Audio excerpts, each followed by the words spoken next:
Well, my panel was on persuasive technologies, the combination between AI, social media, neurotechnologies, and technologies related also to quantum computing. So the ability to actually profile people and nudge them in certain direction or influence the way they behave. So we discussed this issue, which is an emerging issue.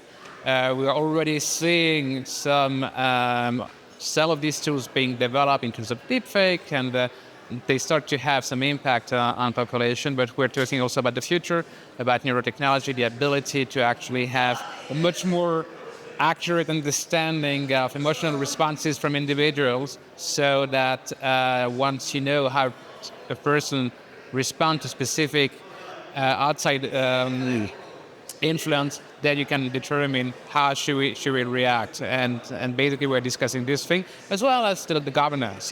What can we do to prevent malicious uses of these technologies? So what is interesting is really that you have a mix of expertise in the room, and these topics are so encompassing, and they are touching on lots of different areas of society. It's not just about security per se, but it has to do with innovation, how you develop this technology. It has to do with education, training people to critical thinking. Of course, the legal aspect is also very important. So I think that's the strength of this meeting, is that really you have the different perspective, and that is very welcome.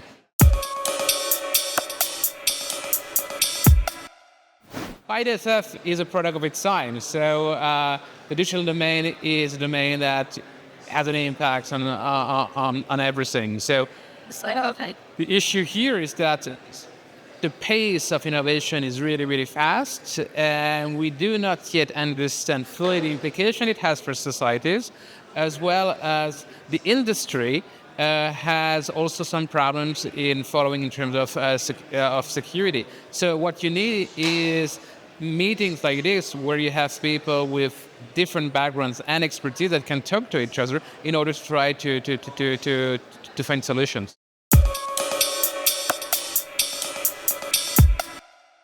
I think there are many in terms of the technical challenges. The threat surface increases almost on a daily basis, because basically each day we have new innovation. But I think we shouldn't overlook the human aspect, and I think for me this is where really the weakest point is, because at the end it's how humans are using technologies, and what we start witnessing, especially in the West and in democracy, is how this technology could actually influence way public opinion in specific direction, or polarize society. And for me this is probably the most important threat that democracies have to deal with.